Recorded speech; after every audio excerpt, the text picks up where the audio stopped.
तो इस प्रश्न में आपसे पूछ रहे हैं, अभी जून 2023 में भारत और किस देश के बीच एकता अभ्यास का आयोजन हुआ? तो आंसर होगा मालदीव। यह है एकता अभ्यास, भारत और मालदीव के बीच में हुआ। यह एक नेवल एक्सरसाइज है और कब से कब तक पूछोगे तो 4 जून से लेके 3 जुलाई तक। ये इस बार इसका 6वां संस्करण है। और कहां पे हुआ? हिंद महासागर में। वैसे भारत और मालदीव के बीच में एक और एक्सरसाइज होती है, एक्वेरिन एक्सरसाइज जिसको कहते हैं। अच्छा, मैं आपको बता दूं, भारत जो है ये मालदीव में एकता बंदरगाह, एकता पोर्ट भी बना रहा है। तो एकता से आपको याद रहेगा, एकता एक्सरसाइज या एकता बंदरगाह संबंध है मालदीव से। चलिए फिर बताइए, अभी हाल ही में नाटो देशों की एयरफोर्स के द्वारा सबसे बड़ा युद्धाभ्यास एयर डिफेंडर 2023 का आयोजन ये कहाँ हुआ? तो आंसर होगा जर्मनी में। तो एक्सरसाइज का नाम है एयर डिफेंडर 2023, जो अभी हुआ जर्मनी में। किसके बीच? नाटो के सभी 31 सदस्य देशों के बीच। और नाटो का भी 31वां नवीनतम सदस्य देश कौन सा बना था? फिनलैंड बना था। देखो, नाटो के बारे में अभी हमने पढ़ा भी था। अभी आर्कटिक सैन्य अभ्यास ये नाटो के सदस्य देशों के बीच में हुआ था। कहाँ पे? फिनलैंड में। नाटो की बात करें, इसकी स्थापना होती है 1949 में। हेडक्वार्टर मिलेगा ब्रुसेल, बेल्जियम में। हमने कहा टोटल सदस्य देश हो गए हैं अब 31वां बन गया है फिनलैंड। इसके महासचिव कौन है? Jens Stoltenberg. अब इनका कार्यकाल 1 साल के लिए बढ़ाया गया था। वैसे नाटो के सदस्य देशों के बीच में कोल्ड रेस्पॉन्स एक्सरसाइज भी होता है, नेपच्यून स्ट्राइक एक्सरसाइज भी होता है, और एक लॉक्ड शील्ड नाम का एक साइबर रक्षा अभ्यास भी होता है, जो अभी कहाँ पे हुआ था? एस्टोनिया में हुआ था। चलिए फिर बताइए, अभी हाल ही में भारत, फ्रांस और यूनाइटेड अरब अमीरात का पहला समुद्री साझेदारी अभ्यास ये कहाँ पे आयोजित किया गया? तो आंसर होगा ओमान की खाड़ी में। तो अभी भारत, फ्रांस और यूनाइटेड अरब अमीरात के बीच पहला समुद्री साझेदारी अभ्यास ये हुआ। कहाँ पे हुआ? ओमान की खाड़ी में। और इसमें भारत की तरफ से INS तरकश और राफेल विमान ने हिस्सा लिया। वैसे अगर बात करें, अगर हम हटके कि अगर फ्रांस की बात होती ना, तो फ्रांस के साथ हम कौन कौन सी मिलिट्री एक्सरसाइज करते हैं? वरुण करते हैं, गरुड़ करते हैं, शक्ति करते हैं। अभी फ्रिंजेक्स एक्सरसाइज हमने किया था। डेजर्ट नाइट नाम से एक एक्सरसाइज हम कर चुके हैं फ्रांस के साथ में, तो ये भी आप ध्यान रखें। अच्छा, यूं बताओ, भूमध्य सागर की कुंजी किसे कहते हैं? तो आंसर होगा जिब्राल्टर जल संधि को। और भूमध्य सागर का प्रकाश स्तंभ ये किसे कहते हैं? स्ट्रॉम्बेली ज्वालामुखी को। और भूमध्य सागर, इसको लाल सागर से जोड़ने वाली नहर कौन सी है? स्वेज नहर। ये मिस्र के अधीन है। तो ये भी 3 प्रश्न हैं, अच्छे प्रश्न हैं। और बाब अल मंदेव संधि ये किन 2 जल भागों को आपस में जोड़ती है? लाल सागर को अदन की खाड़ी से जोड़ती है। ये जो बाब अल मंदेव संधि है, इसे आंसुओं का प्रवेश द्वार भी कहते हैं, ये भी ध्यान रखना। और मुझे ये बताओ, हार्मुज जल संधि ये किस किस को जोड़ती है? फारस की खाड़ी को ओमान सागर से जोड़ने का काम करती है।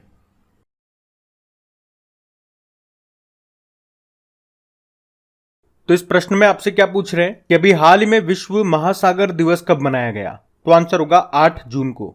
तो हर साल 8 जून को वर्ल्ड ओशियन डे के रूप में मनाया जाता है।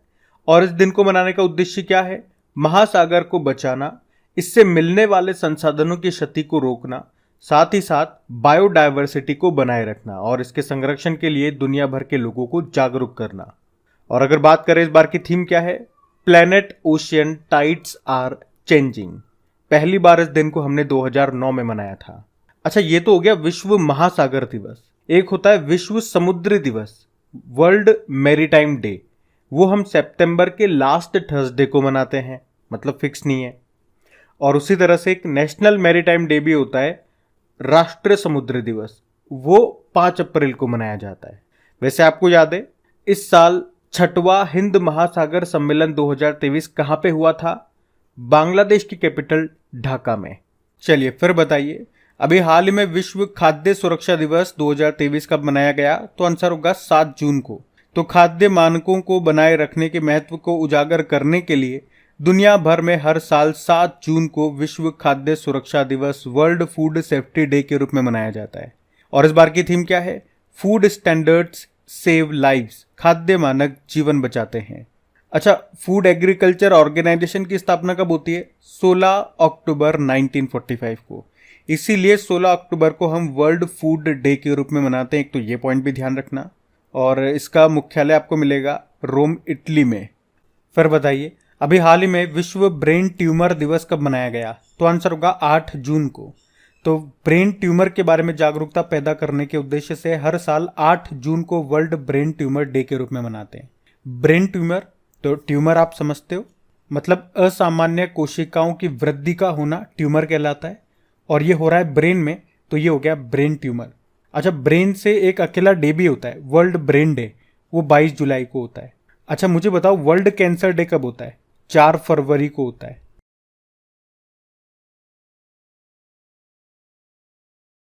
तो इस प्रश्न में आपसे पूछ रहे हैं, अभी हाल ही में किस राज्य सरकार ने शक्ति स्मार्ट कार्ड योजना को शुरू किया? तो आंसर होगा कर्नाटक सरकार ने। तो अभी कर्नाटक सरकार ने राज्य की महिलाओं को राज्य की बसों में मुफ्त यात्रा का लाभ देने के लिए ये शक्ति स्मार्ट कार्ड योजना शुरू की है। अभी आपको बताया कर्नाटक में कांग्रेस की सरकार बनी है, मुख्यमंत्री बने हैं सिद्धारमैया।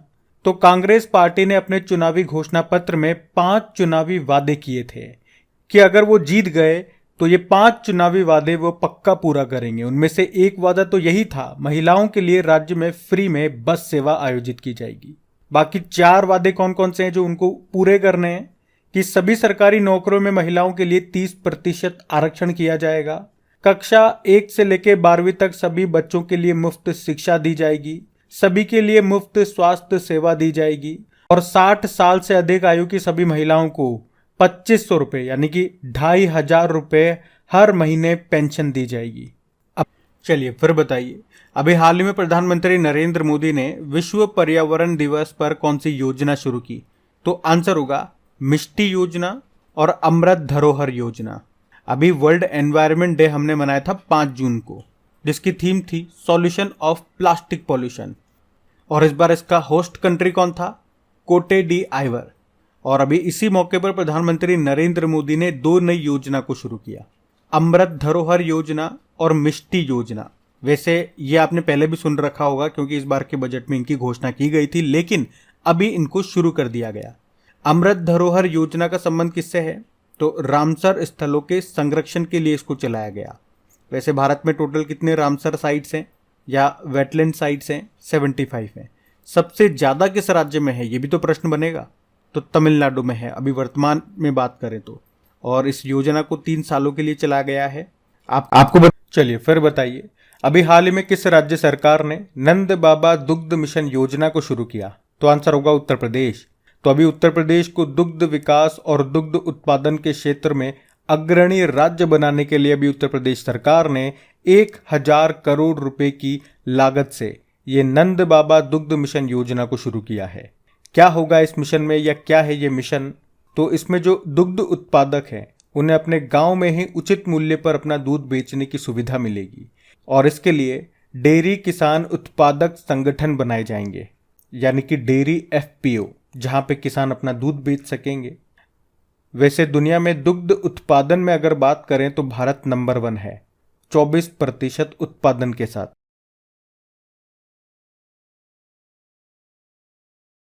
तो इस प्रश्न में आपसे पूछ रहे हैं, अभी हाल ही में royal society of literature London का क्रिस्टोफर ब्लेंड पुरस्कार 2023 ये किसे मिला है? तो आंसर होगा पैटरसन जोसेफ को। यहां पे हम बात करें क्रिस्टोफर ब्लेंड अवार्ड 2023 की, लंदन के द्वारा दिया गया इसको। और किसे मिला ये? पैटरसन जोसेफ को। उन्हें उनके पहले उपन्यास द सीक्रेट डायरीज के लिए ये मिला है। इस उपन्यास में इंग्लैंड में पहले अश्वेत मतदाता के बारे में बताया गया है। तो किन्हें मिला? पैटरसन जोसेफ को। अच्छा, जॉर्जी गॉस्पोडिनोव का नाम आपने सुना है? अभी इंटरनेशनल बुकर पुरस्कार 2023 इनको मिला था। बुल्गारिया के पहले लेखक हैं ये अवार्ड पाने वाले। उन्हें उनके उपन्यास टाइम शेल्टर के लिए ये इंटरनेशनल बुकर पुरस्कार मिला है 2023 का। 2022 का इंटरनेशनल बुकर पुरस्कार किसे मिला था? गीतांजलि श्री और डेजी रॉकवेल को उनके उपन्यास टॉम्ब ऑफ सैंड के लिए। बाकी माइकल डगलस, अभी जो कांस फिल्म फेस्टिवल हुआ था फ्रांस में, उसमें मानद पाल्मे डियोर पुरस्कार मिला। और सर डेविड चिपरफील्ड की बात करेंगे तो अभी प्रिट्जकर पुरस्कार इनको मिला था। तो ये सारे जाने माने जाने पहचाने नाम है, इनको ध्यान रखना। हम बढ़ते आगे। चलिए फिर बताइए, अभी हाल ही में यूनेस्को मिशेल बैटिस अवार्ड से किसे सम्मानित किया गया? तो आंसर होगा बाकन जगदीश सुधाकर को। अच्छा, ये जो पुरस्कार है ये किस क्षेत्र में दिया जाता है? तो बायोस्फीयर रिजर्व प्रबंधन के लिए दिया जाता है। तो याद रखना, अभी ये पुरस्कार भारत के बाकन जगदीश सुधाकर को दिया गया और उन्हें ये पुरस्कार मन्नार राष्ट्रीय उद्यान के संरक्षण के लिए दिया गया है। कहां पर है ये मन्नार राष्ट्रीय उद्यान? तमिलनाडु और श्रीलंका के बीच में है।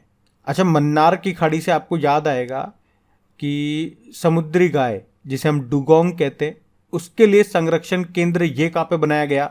तो आंसर होगा मन्नार की खाड़ी तमिलनाडु में। तो इस तरह से आप इस पॉइंट को भी लिंक कर सकते हैं। और ये बाकन जगदीशन ये कहाँ से हैं? ये तमिलनाडु से हैं। और इस तरह से ये भारत के पहले ऐसे व्यक्ति हैं जिन्हें यूनेस्को मिशेल बैटिस अवार्ड दिया गया। ये अवार्ड हर 2 साल में दिया जाता है। पुरस्कार के रूप में इसमें $12,000 दिए जाते हैं। तो ये ध्यान रखना, बाकन जगदीश सुधाकर नाम है। अभी हरि बाल कृष्णन का नाम सुना था, 2023 का मार्कोनी पुरस्कार जीता। महेंद्र कुमार मिश्रा, डॉक्टर महेंद्र कुमार मिश्रा अंतर्राष्ट्रीय मातृभाषा पुरस्कार जीता इन्होंने। और शिव शंकरी की बात करें तो 2022 के लिए सरस्वती सम्मान इनको मिला, इनके उपन्यास सूर्यवंशम के लिए। तो ये पॉइंट्स हैं, इनको ध्यान रखना। बढ़ते हैं आगे।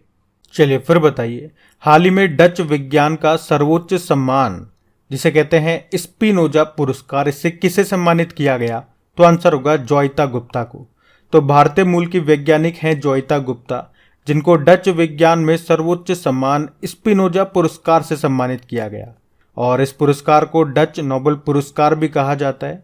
ये पुरस्कार डच अकादमिक क्षेत्र में सर्वोच्च पुरस्कार है। तो ये पुरस्कार हर साल नीदरलैंड में काम करने वाले उन शोधकर्ताओं को दिया जाता है जो अंतर्राष्ट्रीय मानकों के अनुसार दुनिया भर में सबसे अच्छे शोध करते हैं, यानी कि शोध मतलब रिसर्च करते हैं। तो इस बार दिया गया ये जोइता गुप्ता को, भारतीय मूल की वैज्ञानिक हैं ये। बाकी अभी डॉक्टर नित्या इब्राहिम यंग यूरोलॉजिस्ट पुरस्कार मिला था इनको। और आलिया मीर वन्य जीव संरक्षण पुरस्कार 2023 मिला। बाकी कर्नाटक की गायिका हैं बॉम्बे जयश्री, संगीत कलानिधि पुरस्कार इनको मिला था। तो ये नाम भी इंपॉर्टेंट है और न्यूज में थे, ध्यान रखना। बढ़ते हैं आगे।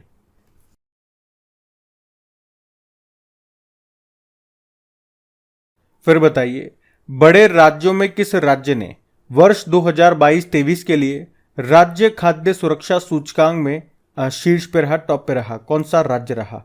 तो आंसर होगा केरल। और अभी हमारे जो स्वास्थ्य मंत्री मनसुख मांडविया, उन्होंने 5वें राज्य खाद्य सुरक्षा सूचकांक को अभी लॉन्च किया है, जिसमें बड़े राज्यों में बात करेंगे तो टॉप पे रहा केरल, दूसरे पे पंजाब और तीसरे पे तमिलनाडु है।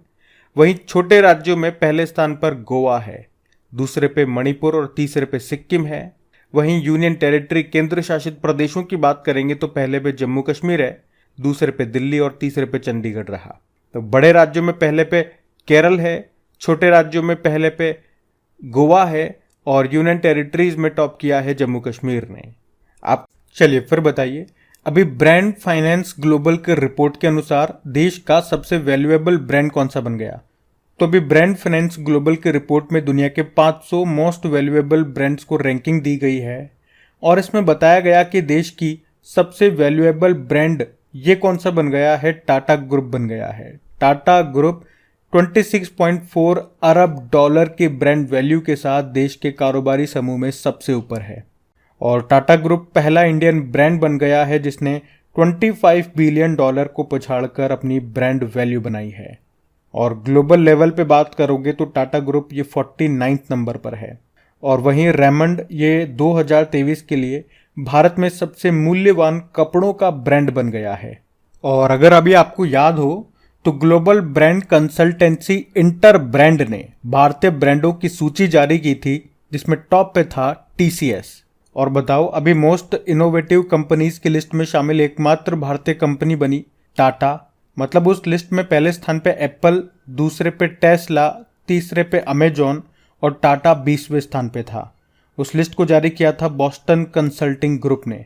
वैसे भी टाटा पावर के एमडी सीईओ बने थे प्रवीर सिन्हा, टाटा केमिकल के एमडी सीईओ बने थे आर मुकुंदन और टीसीएस के सीईओ बने थे के कृतिवासन। ये जितने भी पॉइंट्स मैंने आपको बताए ये 2023 वाले ही बताए, इनको ध्यान रखना। बढ़ते आगे, चलिए फिर बताइए, अभी हाल ही में जारी ECA इंटरनेशनल की कॉस्ट ऑफ लिविंग इंडेक्स 2023 में टॉप पे कौन है? तो आंसर होगा न्यूयॉर्क। तो कॉस्ट ऑफ लिविंग इंडेक्स 2023 की बात कर रहे हैं, जिसको जारी किया है ECA इंटरनेशनल ने, और इसमें 120 देशों की रैंकिंग की गई, जिसमें टॉप पर न्यूयॉर्क है। और न्यूयॉर्क किस नदी के किनारे स्थित है? हडसन नदी के किनारे। न्यूयॉर्क में आपको यूनाइटेड नेशन ऑर्गेनाइजेशन का हेडक्वार्टर मिल जाएगा। इस रैंकिंग में दूसरे स्थान पे हांगकांग है और तीसरे स्थान पर है स्विट्जरलैंड का जेनेवा। जेनेवा काफ़ी सारे हेडक्वार्टर हैं जेनेवा में, जैसे कि वर्ल्ड इकोनॉमिक फोरम का, वर्ल्ड हेल्थ ऑर्गेनाइजेशन का, इंटरनेशनल लेबर ऑर्गेनाइजेशन का हो गया, वर्ल्ड ट्रेड ऑर्गेनाइजेशन का हो गया। चलिए फिर बताइए, अभी हाल ही में कौन सा देश क्रूड स्टील का दूसरा सबसे बड़ा उत्पादक देश बन गया है? तो आंसर होगा भारत। तो अभी भारत कच्चे इस्पात यानी कि क्रूड स्टील के मामले में दूसरा सबसे बड़ा उत्पादक देश बन गया है।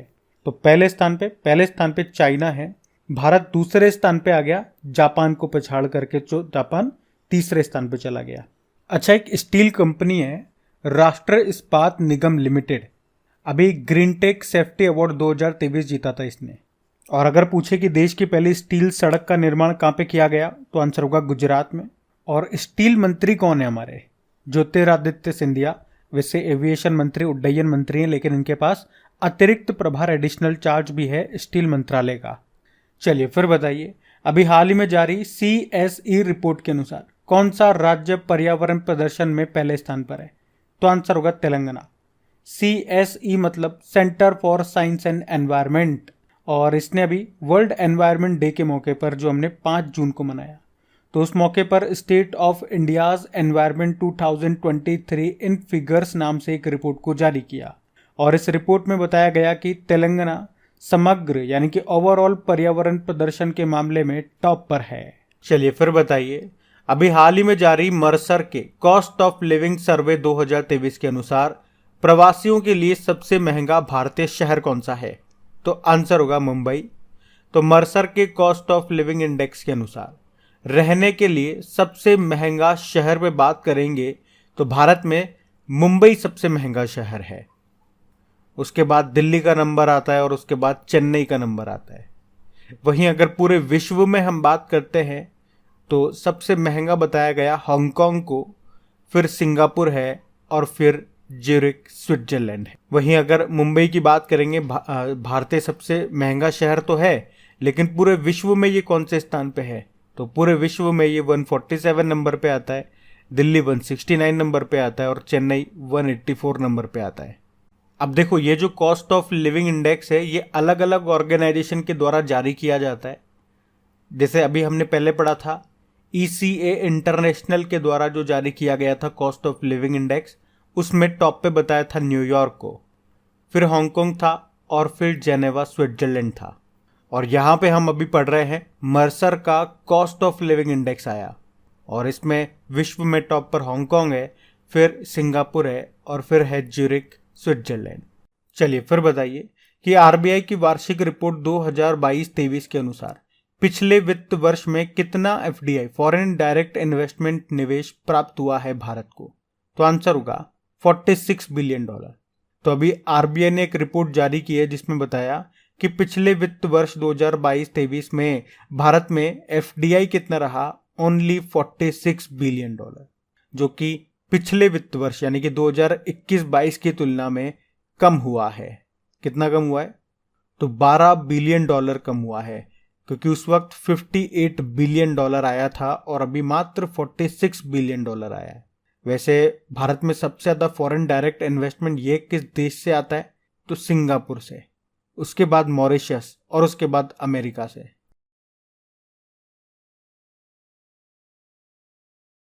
चलिए फिर बताइए, हाल ही में भारत की पहली अंतर्राष्ट्रीय क्रूज सेवा ये भारत और किस देश के बीच में शुरू हुई? तो आंसर होगा श्रीलंका। तो तो अभी हमारे जो बंदरगाह, जहाज रानी और जलमार्ग मंत्री हैं सर्बानंद सोनोवाल, अभी उन्होंने चेन्नई और श्रीलंका के बीच में भारत की पहली अंतर्राष्ट्रीय क्रूज पोत जिसका नाम है MV एक्सप्रेस, इसको रवाना किया या इसको हरी झंडी दिखाई। तो ये भारत की पहली इंटरनेशनल क्रूज सेवा है जो शुरू हुई है तमिलनाडु के चेन्नई और श्रीलंका के बीच में। तो ये क्रूज श्रीलंका के हम्बनटोटा पोर्ट और त्रिकोमाली पोर्ट पर पहुंचेगा। हम्बनटोटा पोर्ट ये आपने कई बार सुना होगा, जिस पे चाइना का कब्जा है। अच्छा, इसी तरह से अगर आपसे पूछा जाए कि दुनिया की सबसे लंबी नदी क्रूज सेवा, ये शुरू हुई थी अभी वाराणसी और असम के डिब्रूगढ़ के बीच में, जिसकी लंबाई कितनी होगी, मतलब ये कितनी यात्रा तय करेगा, 3200 किलोमीटर की। और इस क्रूज का नाम क्या क्या है, MV गंगा विलास है। और ये जो भारत की पहली अंतर्राष्ट्रीय क्रूज सेवा है, इस क्रूज का नाम क्या है, MV एक्सप्रेस है, ये ध्यान रखना। चलिए फिर बताइए, अभी हाल ही में किस देश ने फतह नाम से अपनी पहली हाइपरसोनिक बैलिस्टिक मिसाइल को प्रस्तुत किया? तो आंसर होगा ईरान ने। तो अभी ईरान ने अपनी पहली हाइपरसोनिक बैलिस्टिक मिसाइल बनाने का दावा किया है जिसका नाम है फतह। इसकी रेंज 1400 किलोमीटर है और स्पीड है 15,000 किलोमीटर प्रति घंटा। अच्छा, इसी तरह अगर मैं आपसे पूछूं, बताओ अभी किस देश ने बैलिस्टिक मिसाइल खेबर का सफल परीक्षण किया था? तो आंसर होगा ईरान ने। और इसी तरह से तुर्की ने टाइफून का परीक्षण किया था। और हमारी सुपरसोनिक क्रूज मिसाइल कौन सी है? ब्रह्मोस।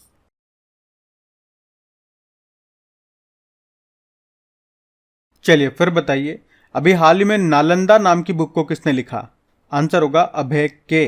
तो प्रसिद्ध लेखक अभय के ने अपनी नई बुक लिखी है जिसका नाम है नालंदा। तो इस बुक में दुनिया का पहला विश्वविद्यालय नालंदा की स्थापना से लेकर इसके दुर्भाग्यपूर्ण विनाश और 21वीं सदी में इसके पुनरुत्थान तक के बारे में इस बुक में बताया गया है। किसने लिखा है? अभय के ने लिखा है। फिर बताइए, अभी हाल ही में अजय टू योगी आदित्यनाथ नाम की बुक को किसने लिखा? तो आंसर होगा शांतनु गुप्ता ने।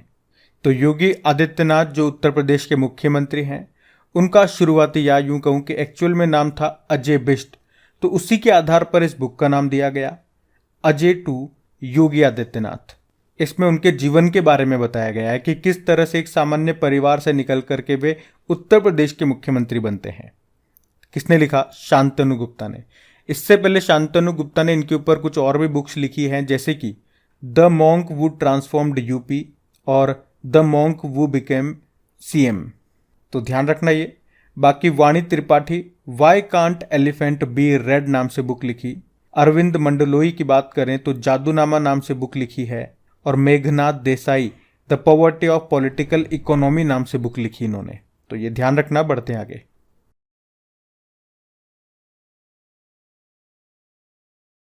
चलिए फिर बताइए, हाल ही में किसने वित्तीय समावेशन के लिए अंतर्दृष्टि डैशबोर्ड को लॉन्च किया? तो आंसर होगा RBI ने। वित्तीय समावेशन मतलब फाइनेंशियल इंक्लूजन, मतलब देश के हर व्यक्ति को बैंकिंग सिस्टम से जोड़ना। और इसके लिए एक डैशबोर्ड शुरू हुआ है जिसका नाम है अंतर्दृष्टि डैशबोर्ड। इसको RBI ने लॉन्च किया। RBI के जो गवर्नर हैं शक्तिकांत दास, उन्होंने। जिसका उद्देश्य क्या होगा? वित्तीय सेवाएं किस क्षेत्र में कम पहुंच रही है उनकी पहचान करना ही इसका उद्देश्य है। चलिए फिर बताइए, हाल ही में किस बैंक ने प्रोजेक्ट कुबेर को लॉन्च किया? तो आंसर होगा स्टेट बैंक ऑफ इंडिया ने। तो अभी स्टेट बैंक ऑफ इंडिया ने प्रोजेक्ट कुबेर को लॉन्च किया है। कहां पे लॉन्च किया? ये याद रखना, बेंगलुरु में, जिसका उद्देश्य है डिजिटल पेमेंट को बढ़ावा देना। बाकी अभी जानते हो, यस बैंक ने अपनी नई टैगलाइन लॉन्च की थी, लाइफ को बनाओ रिच। और HDFC बैंक ने विशेष नाम से एक खुदरा बैंकिंग पहल शुरू किया। एक्सिस बैंक भारत की पहली पॉकेट साइज स्वाइप मशीन जिसका नाम है माइक्रो पे, इसको लॉन्च किया। देखो SBI की बात करें, इसकी स्थापना होती है 1 जुलाई 1955 में। मुंबई में हेडक्वार्टर है और इसके चेयरमैन कौन है? दिनेश कुमार खारा। इसकी टैगलाइन होती है the banker to every Indian. और इसके जो पूर्व अध्यक्ष थे रजनीश कुमार, उन्होंने एक बुक लिखी थी अभी, द कस्टोडियन ऑफ ट्रस्ट। आप जानते हो श्रीनगर के डल झील में तैरता हुआ ATM खोलने वाला पहला बैंक कौन सा था? State bank of India. SBI ने अभी उत्सव फिक्स्ड डिपॉजिट योजना भी शुरू की थी। और SBI ने अपनी coffee table book the banker to every Indian को लॉन्च किया था। मतलब जो इसकी टैगलाइन है उसी के ऊपर ये बुक है, आराम से आपको याद रहेगा। तो ध्यान रखना ये पॉइंट्स बढ़ते आगे। चलिए फिर बताइए, अभी हाल ही में किस कंपनी को भारत में अपना जीवन बीमा कारोबार शुरू करने के लिए IRDAI से मंजूरी मिल गई है? तो आंसर होगा गो डिजिट लाइफ इंश्योरेंस।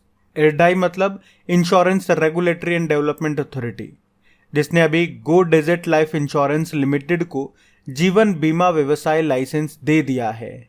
तो ये कनाडा के अरबपति प्रेम वत्स के द्वारा समर्थित ये कंपनी भारत की 25वीं जीवन बीमा कंपनी होगी।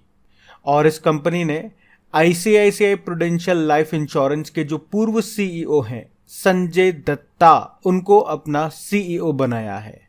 तो इस एक ही प्रश्न में आपको मालूम चल गया कि भारत की सबसे नवीनतम, या यूं कहूं कि 25वीं जीवन बीमा कंपनी अब कौन सी बन गई है, गो डिजिट लाइफ इंश्योरेंस। और दूसरा प्रश्न आपको पता चल गया इस नई जीवन बीमा कंपनी के नए CEO या पहले CEO कौन बन गए भारत में, संजय दत्ता। बाकी IRDAI की बात करें, स्थापना होती है 1999 में, हैदराबाद में इसका मुख्यालय है और अध्यक्ष है देबाशीष पांडा। IRDAI का काम क्या होता है, भारत में जो जीवन बीमा कंपनीज है उनको रेगुलेट करना, उनको कंट्रोल करना और उनको लाइसेंस देने का ये काम करता है। तो ये ध्यान रखना।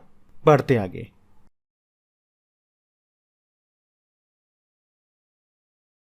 चलिए फिर बताइए, अभी 58वां बॉन जलवायु परिवर्तन सम्मेलन 2023 ये किसके नेतृत्व में आयोजित किया गया?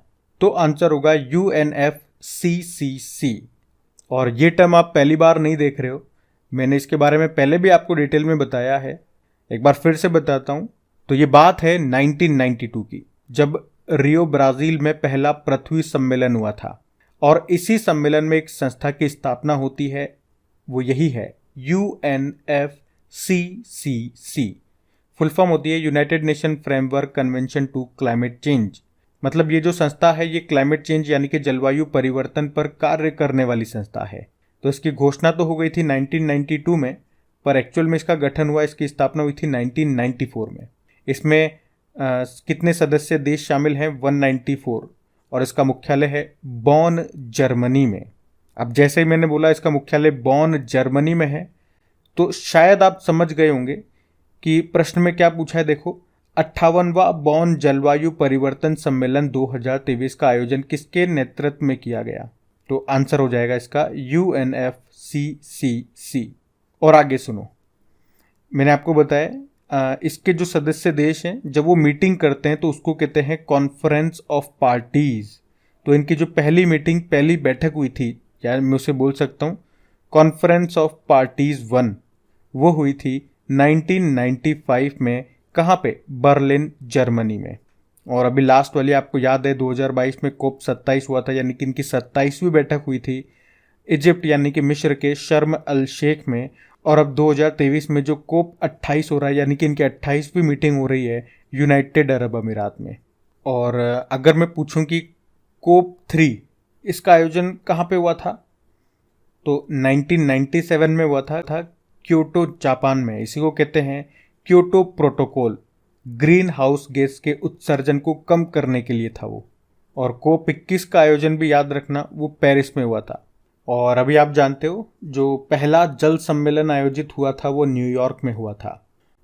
और अगले साल यानी कि 2024 में क्वाड समिट को होस्ट करेगा भारत। अभी G7 समिट हुआ था हिरोशिमा, जापान में। वैसे इस साल जो क्वाड समिट है वो ऑस्ट्रेलिया में होना था, लेकिन उसका आयोजन यहीं पे हो गया, जापान में। मैंने आपको बताया था कैसे हुआ। और 2023 से लेकर 2027 तक विश्व मौसम विज्ञान संगठन की अध्यक्षता ये कर रहा है यूनाइटेड अरब अमीरात। तो ये पॉइंट्स भी ध्यान रखना। बढ़ते हैं आगे। फिर पूछ रहे हैं आपसे, अभी पहले वैश्विक आर्टिफिशियल इंटेलिजेंस सम्मेलन की मेजबानी ये कौन सा देश करेगा? तो आंसर होगा UK। तो अभी ब्रिटेन के जो प्रधानमंत्री हैं ऋषि सुनक, उन्होंने कहा है कि आर्टिफिशियल इंटेलिजेंस पर विश्व के पहले सम्मेलन की मेजबानी ब्रिटेन करेगा। आप जानते हो फादर ऑफ आर्टिफिशियल इंटेलिजेंस किन्हें कहा जाता है? जॉन मैकार्थी को। लेकिन अगर आपसे पूछे कि आर्टिफिशियल इंटेलिजेंस के गॉड फादर किसे कहा जाता है, तो फिर आंसर होगा जेफरी हिंटन को। चलो बताओ, अभी गूगल ने किस नाम से आर्टिफिशियल इंटेलिजेंस चैटबॉट लॉन्च किया? तो आंसर होगा बार्ड। उसी तरह से रशिया की सेबर बैंक ने गीगा चैट लॉन्च किया था, और अमेरिका की एक कंपनी है ओपन एआई, इसने माइक्रोसॉफ्ट के साथ मिलकर चैट जीपीटी को लॉन्च किया था। जीपीटी की फुल फॉर्म होती है जनरेटिव प्री ट्रेन्ड ट्रांसफॉर्मर। चलो यूं बताओ, जनरेटिव एआई प्लेटफॉर्म है टोपाज, इसको किसने लॉन्च किया था? इन्फोसिस ने। बाकी आप जानते हो। अच्छा यूं बताओ कि किसने ग्रामीण भारत के लिए एआई चैटबॉट जुगलबंदी को लॉन्च किया था? तो आंसर होगा माइक्रोसॉफ्ट ने। और स्टैनफोर्ड यूनिवर्सिटी ने सर्वाधिक एआई निवेश वाले देशों में भारत को कौन सी रैंक दी थी? 5वें नंबर पर रखा था भारत, टॉप पे अमेरिका है। तो यहां से भी ये पॉइंट्स आप ध्यान रख सकते हैं। और देखो ये हमने प्रश्न करा तो इससे आपको क्या फायदा हुआ कि अभी तक आर्टिफिशियल इंटेलिजेंस से जितने भी प्रश्न आपने करंट अफेयर्स में पढ़े थे वो सारे मैंने एक साथ आपको रिवाइज करवा दिए। तो अगर डेली आप क्रिक एग्जाम चैनल पे करंट अफेयर्स पढ़ते हैं तो इसी टेक्निक से हम सभी प्रश्नों को पढ़ते हैं। इससे आपको डेफिनेटली फायदा हो रहा होगा। और अगर फायदा होता है तो प्लीज वीडियो को लाइक जरूर करना और अपने दोस्तों के साथ में शेयर जरूर करा करें। अभी बढ़ते हैं आगे।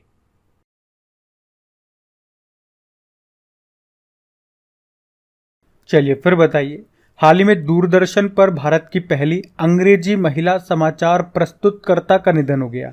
उनका नाम क्या है? गीतांजलि अय्यर। तो दूरदर्शन पर भारत की पहली अंग्रेजी महिला समाचार प्रस्तुतकर्ता थी गीतांजलि अय्यर, जिनका भी निधन हो गया। पार्किंसन रोग के कारण उनका निधन हो गया। मस्तिष्क के संबंधित रोग है ये। और आपको बता दूं, उन्होंने 4 बार बेस्ट एंकर का पुरस्कार जीता था। उन्हें 1989 में उत्कृष्ट महिलाओं के लिए इंदिरा गांधी प्रियदर्शनी पुरस्कार भी मिला था। अच्छा, जयंती पटनायक के बारे में जानते हैं आप? नेशनल कमीशन फॉर वुमेन यानी कि राष्ट्रीय महिला आयोग की पहली अध्यक्ष थी। अभी निधन हो गया इनका। उसी तरह से भारत की पहली महिला कार्डियोलॉजिस्ट थी डॉक्टर एस पद्मावती, इनका भी निधन हो गया। और उसी तरह से भारत की पहली महिला मनोचिकित्सक थी शारदा मेनन, इनका भी अभी निधन हो गया। चलिए फिर बताइए, अभी हाल ही में किस राज्य के पहले अशोक चक्र विजेता हवलदार एलबी डी क्रूज का निधन हो गया? तो केरल राज्य के थे ये। केरल के रक्षा कर्मी थे हवलदार एलबी डी क्रूज, जो अशोक चक्र से सम्मानित होने वाले पहले केरल वासी थे। उन्हें 1962 में देश के पहले राष्ट्रपति डॉक्टर राजेंद्र प्रसाद से अशोक चक्र मिला था। वैसे 1967 से इस पुरस्कार को शौर्य चक्र कहा जाता है। वे भारतीय सेना में लांस नायक के रूप में अर्धसैनिक बल असम राइफल्स में एक रेडियो अधिकारी के रूप में शामिल हुए थे। क्या नाम था? L B D'Cruz. इनका भी निधन हो गया। केरल से थे ये, तो ये नाम इंपॉर्टेंट भी रहेगा, ध्यान रखना है। बढ़ते हैं आगे।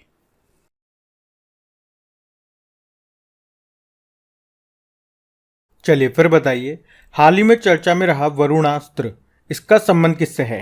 तो आंसर होगा हैवी वेट टॉर्पीडो से।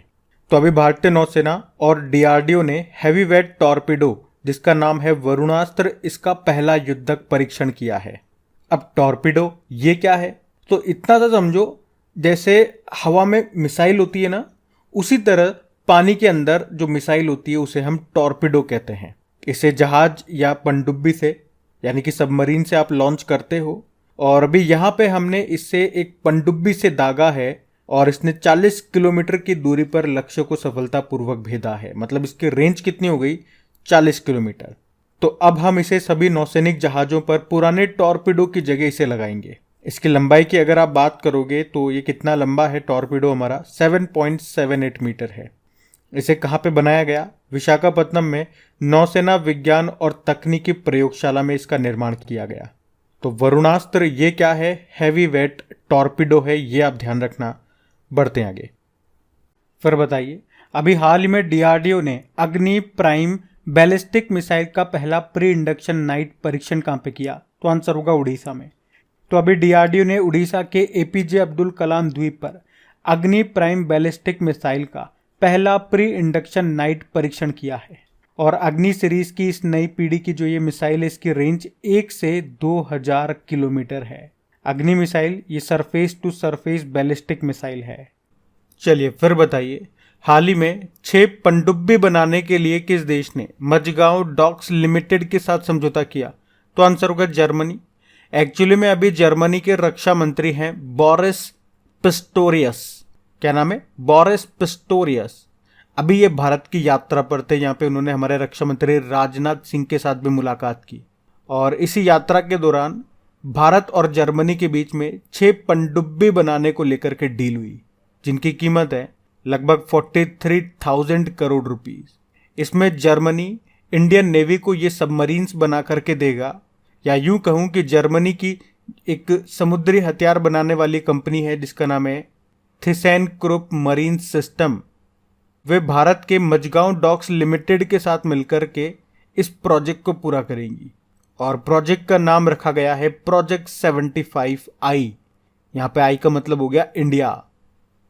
और आपको बता दूं, ये जो सबमरीन्स होंगी ये AIP तकनीक पर बेस्ड होंगी। AIP मतलब एयर इंडिपेंडेंट प्रपल्शन सिस्टम। इससे फायदा क्या होगा? इससे फायदा ये होगा कि ये जो सबमरीन्स होंगी ना, ये 15-15 दिन तक या 15 दिन से ज्यादा दिनों तक पानी के अंदर रह पाएंगी। एक्चुअली में क्या होता है, जो नॉर्मल पनडुब्बियां होती है, सबमरीन्स होती हैं, वो 2-3 दिन में बाहर आ जाती है। मतलब 2-3 दिन के अंदर उन्हें सतह पे, पानी की सतह पे आना पड़ता है। अब आप पूछोगे कि सबमरीन्स पानी के अंदर ही तो होती है, उनका काम पानी के अंदर ही है, तो वो सतह पे क्यों आती, सरफेस पे क्यों आती, क्या कारण है? तो उन्हें अपने जनरेटर चलाने के लिए ऊपर सतह पे आना पड़ता है। वो जनरेटर से क्या करती है, अपनी बैटरी को रिचार्ज करती है, जिसके सारे पनडुब्बी पानी के अंदर चलती है। तो नॉर्मल पनडुब्बी को 2-3 दिन के अंदर पानी की सतह पे आना पड़ता है। और उस कारण से क्या होता है, अगर वो दुश्मन के इलाके में है तो वो दुश्मन की नजर में आ जाती है। लेकिन ये जो खास तरह की AIP तकनीक पर ये जो सबमरीन्स बनेंगी, इसका फायदा यही है कि 15-15 दिन या उससे ज्यादा दिनों तक पानी के अंदर रह पाएंगी। वैसे वर्तमान में भारत के पास कितनी पनडुब्बियां हैं? 16 हैं। अच्छा, मुझे ये बताओ कि प्रोजेक्ट 75 के तहत 6 पनडुब्बियां बन रही हैं। वो 6 पनडुब्बियां कौन कौन सी हैं? वैसे मैं आपको कई बार बता चुका हूं, जैसे कि INS Kalvari, INS Khanderi, INS करंज, INS वेला, INS वागीर और INS वागशीर। INS वागीर तक बन चुकी है, वागशीर बनना बाकी है। तो इसके लिए भारत ने किस देश के साथ समझौता किया था, या भारत और किस देश के बीच में समझौता हुआ था? तो आंसर हो जाएगा फ्रांस। चलो एक प्रश्न मैं आपसे पूछता हूं, भारत का पहला स्वदेशी विमान वाहक पोत ये कौन सा है, जिसे कोच्चि से लॉन्च किया गया था 2022 में, सितंबर 2022 में? इसका उत्तर दो आप। अच्छा, अभी वरुणास्त्र के बारे में हम लोगों ने पढ़ा था। वरुणास्त्र ये क्या है? ये हैवी वेट टॉर्पिडो है। और अगर मैं आपसे पूछूं कि अभी हाल ही में वंदे भारत एक्सप्रेस निर्माण के लिए किस देश की कंपनी के साथ अभी समझौता हुआ है, तो आंसर होगा फ्रांस की अल्स्टॉम कंपनी के साथ। इसमें जो कोचेज होंगे इस ट्रेन के, वो एल्यूमिनियम के होंगे। अच्छा, वैसे बात जर्मनी की हुई है ना, तो जर्मनी ये यूरोपीय देश है, इसकी कैपिटल होती है बर्लिन। आपको याद है 1995 में कोप फर्स्ट का आयोजन ये बर्लिन जर्मनी में हुआ था। और यहाँ की पूर्व चांसलर थी एंजेला मर्केल, जिन्हें अभी यूनेस्को शांति पुरस्कार मिला था। उसके अलावा United nation human right council का नॉनसेन शरणार्थी पुरस्कार 2022 में मिला था। वैसे अभी नए चांसलर का नाम है ओलाफ स्कोल्ज, प्रेसिडेंट है फ्रैंक वॉल्टर स्टाइनमायर। और जर्मनी वो देश है जिसने दुनिया की पहली स्वचालित यानी कि सेल्फ ड्राइविंग ट्रेन शुरू की थी। और आपको याद हो 2022 में G7 की अध्यक्षता ये जर्मनी के पास ही थी। वैसे अभी 2023 में G7 की अध्यक्षता ये की है जापान ने। जापान में अभी क्वाड समिट भी हुआ था, ये याद रखना, हिरोशिमा जापान में पढ़ा था हम लोगों ने। और अभी मेंस हॉकी वर्ल्ड कप 2023 हुआ था ना भारत में, भारत के उड़ीसा में, जो कि इसका 15वां संस्करण था। उसको जर्मनी ने जीता था बेल्जियम को हरा करके। और अभी Petersberg Dialogue on Climate Change यानी कि पीटर्सबर्ग संवाद जलवायु परिवर्तन पर, ये बर्लिन में ही हुआ था। और ये सारे पॉइंट्स हम पढ़ चुके हैं जो मैं आपको रिवाइज करा रहा हूँ, कोई भी नया पॉइंट नहीं है। बशर्ते डेली आप हमारे करंट अफेयर्स का लेक्चर देख रहे हो, तो ध्यान रखना। ये बढ़ते आगे।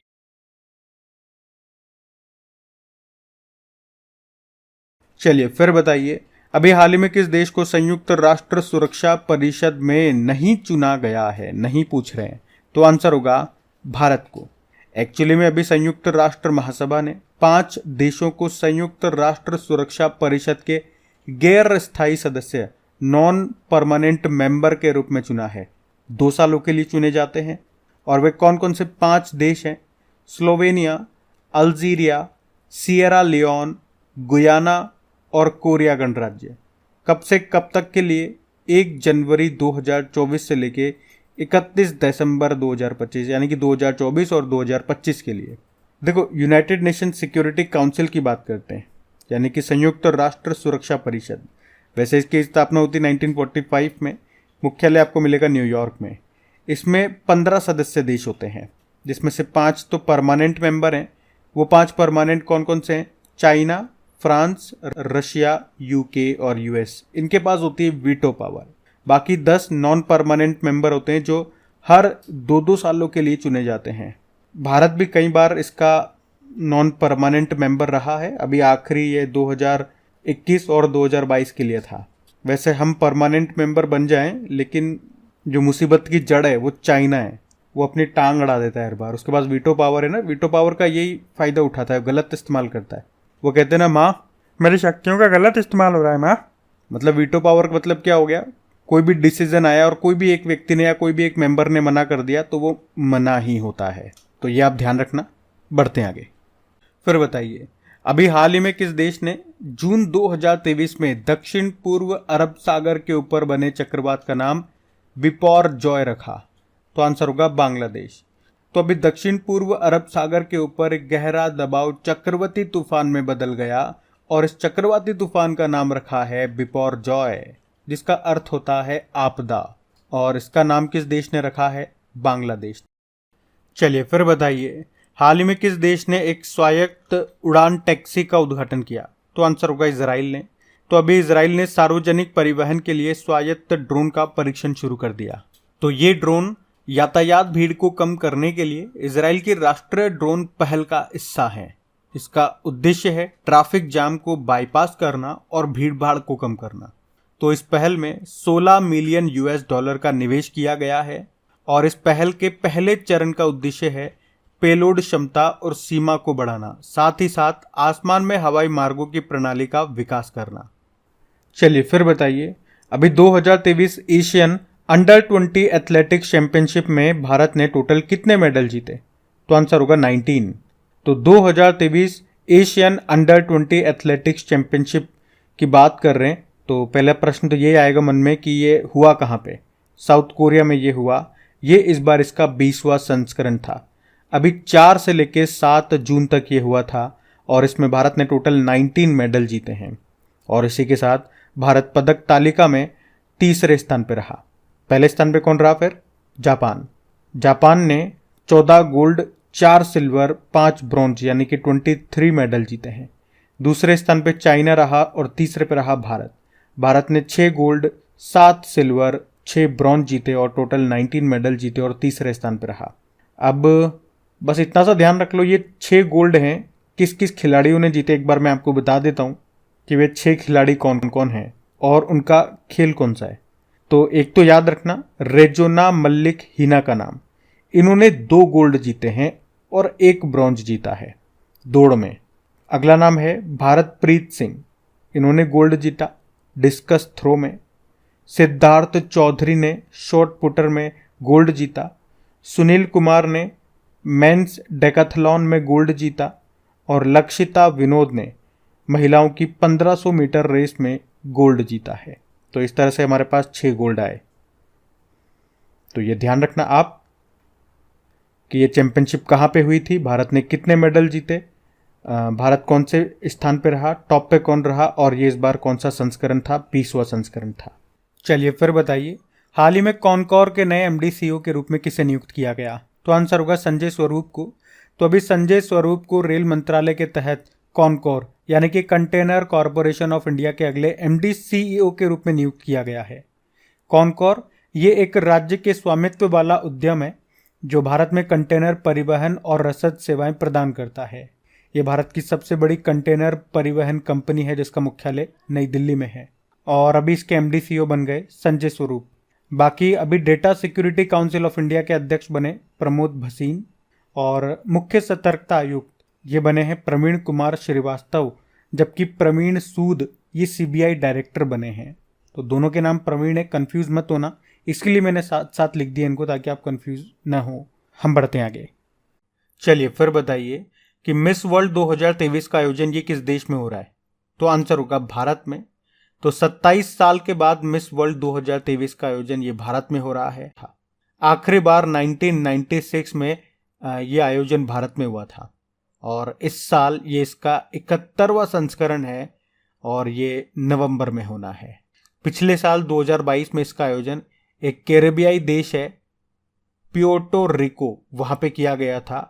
और बात करें कि मिस वर्ल्ड 2022 का खिताब किसने जीता था, तो पोलैंड की कैरोलिना ब्लावस्का ने। वैसे अगर आपके मन में आ रहा हो कि अभी तक कितनी भारतीय हैं जो मिस वर्ल्ड का खिताब जीत चुकी हैं, तो बताओ कितनी जीत चुकी हैं। मैं आपको हिंट दूं, ऋतिक रोशन के हाथ में कितनी फिंगर्स हैं, कितनी उंगलियां हैं, तो आंसर होगा 6। तो भारत ने मतलब 6 बार जीता है। सबसे पहली मिस वर्ल्ड हमारी रही थी रीता फारिया, 1966 में जीता था। और फिर 1994 में ऐश्वर्या राय ने, 1997 में डायना हैडन ने, 1999 में युक्ता मुखी, सन 2000 में प्रियंका चोपड़ा और अभी 2017 में मानुषी छिल्लर विजेता रही थी। तो आप यूं भी कह सकते हो कि सबसे पहला मिस वर्ल्ड किस भारतीय ने जीता था, रीता फारिया ने 1966 में, और सबसे लेटेस्ट वाला 2017 में जीता था मानुषी छिल्लर ने। ये तो मिस वर्ल्ड की बात हो गई। अगर मिस यूनिवर्स की बात करें तो अभी तक 3 भारतीयों ने जीता है। एक तो 1994 में जीता था सुष्मिता सेन ने, फिर सन 2000 में लारा दत्ता विजेता रही और सन 2021 में हरनाज संधू विजेता रही। तो ये भी अच्छा प्रश्न है, ध्यान रखना। और काफी सारी एक्स्ट्रा जानकारी मैंने आपको दी है, वो भी ध्यान रखना। बढ़ते हैं आगे।